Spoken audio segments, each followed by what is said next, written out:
Hello दोस्तों, oesophageal cancer यानी अन्ननली के कैंसर के क्या लक्षण होते हैं आज इस पर बात करेंगे। ईसोफेजियल कैंसर एक काफ़ी कॉमन कैंसर है, अन्ननली में होता है।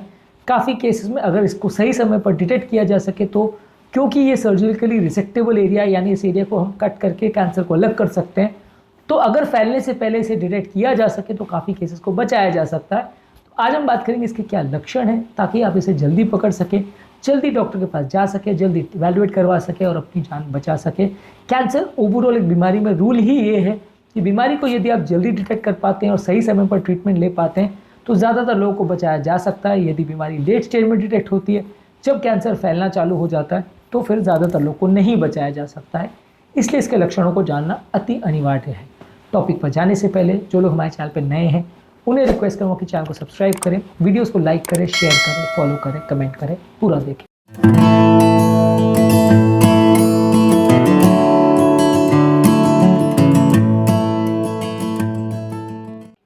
आज का टॉपिक हर उस व्यक्ति के लिए इंपॉर्टेंट है जो कैंसर के बारे में एक जनरल अवेयरनेस चाहता है। इसलिए इस टॉपिक में हर दिए हुए लक्षण पर ध्यान दें, बीच बीच में से ना देखें, नहीं तो टॉपिक समझ में नहीं आएगा। चलिए शुरू करते हैं इंपॉर्टेंट वीडियो। सबसे पहला, यदि आपको खाना निगलने में दिक्कत हो रही है, खाना आप मुंह में डालते हो लेकिन वो अंदर तक पहुंचने में, निकलने में उसको दिक्कत हो रही है, आपको बहुत मेहनत करनी पड़ रही है, तो ये कैंसर का साइन हो सकता है।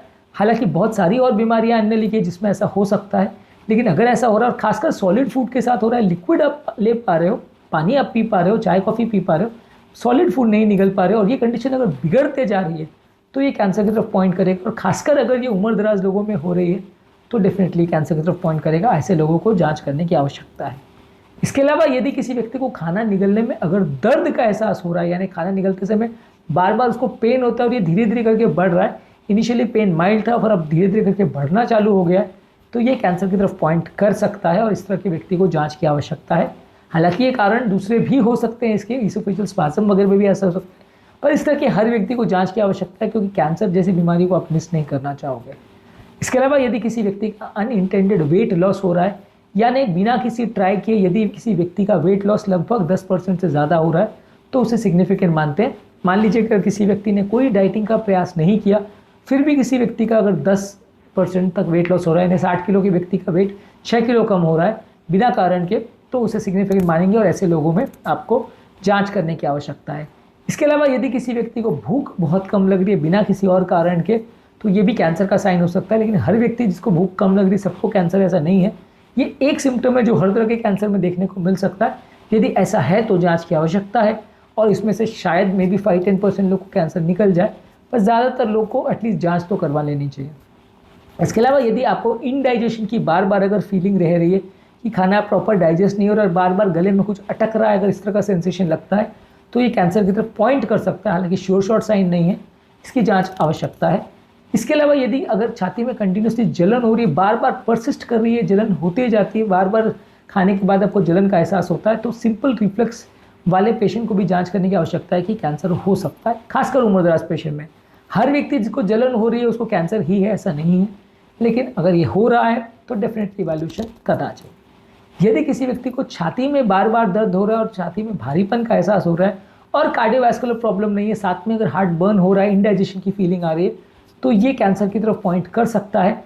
और ज़्यादातर ये छाती में जो स्टर्नम वाला एरिया या मिड पोर्शन है वहाँ के अगर पीछे एरिया में आपको दर्द हो रहा है और खासकर अगर वो खाना निगलने के टाइम अगर बढ़ जाता है, यानी फूड से उसका कोई कोरिलेशन है, तो वो कैंसर की तरफ पॉइंट करेगा।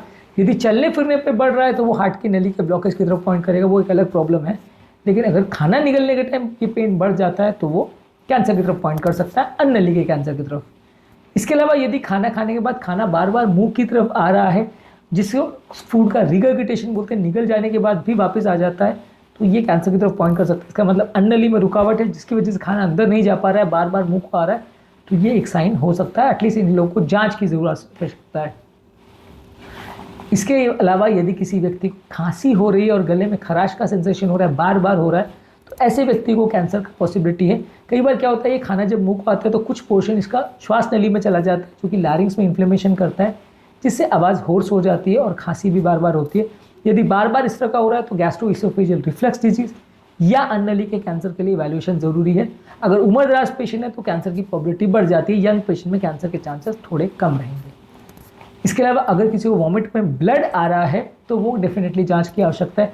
हर व्यक्ति जिसको वॉमिट में ब्लड आ रहा है उसकी एटलीस्ट कैंसर के लिए जांच होनी चाहिए, उसको एंडोस्कोपी तो एटलीस्ट होनी चाहिए। इसमें हो सकता है 90% लोग को कुछ ना निकले, पर 5-10% लोग को, खासकर जो ब्लड थिनिंग मेडिकेशन पर नहीं है, उनको कैंसर निकलने का चांस हो सकता है, इसलिए जांच ज़रूरी है। इसके अलावा यदि किसी व्यक्ति को बिना किसी कारण के बहुत ज़्यादा सुस्ती का एहसास हो रहा है, बहुत रेस्ट करने के बावजूद भी आपको सुस्ती लग रही है, आप कुछ काम नहीं कर पा रहे हो, बहुत ज़्यादा आपको काम करने की इच्छा ही नहीं हो रही, सोने की इच्छा हो रही है दिन भर, तो ये कैंसर की तरफ पॉइंट कर सकता है। इसकी वजह से लोगों को वेट लॉस होता है, इसकी वजह से न्यूट्रिशनल डेफिशिएंसी होती है, जिसकी वजह से आपको बहुत ज़्यादा सुस्ती लगती है। हालांकि सुस्ती बहुत सारे कारणों से हो सकती है, इसलिए ऐसा बिल्कुल नहीं कह रहा हूँ कि हर व्यक्ति जिसको सुस्ती लगती है तो कैंसर ही है।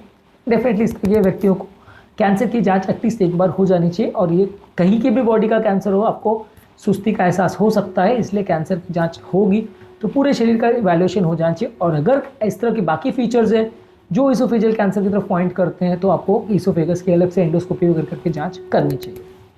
तो आज के टॉपिक में हमने बात करी इसोफेजियल कैंसर के लक्षणों के बारे में, कैंसर के अलग अलग क्या खाद्य पदार्थ अच्छे हैं, क्या बुरे हैं, और क्या क्या ट्रीटमेंट स्ट्रैटेजीज होती है, क्या क्या उनके लिए डाइटरी स्ट्रैटेजीज होती है, लाइफस्टाइल स्ट्रैटेजीज होती है, उस पर हमने सेपरेट वीडियोस किए। कैंसर का पूरा प्लेलिस्ट हमारे चैनल पर अवेलेबल है, उसे ज़रूर चेकआउट करें, काफ़ी कुछ नया जानने को मिलेगा। टॉपिक एंड करने से पहले जो लोग हमारे चैनल पर नए हैं उन्हें रिक्वेस्ट करूँगा कि चैनल को सब्सक्राइब करें, वीडियोज़ को लाइक करें, शेयर करें, फॉलो करें, कमेंट करें।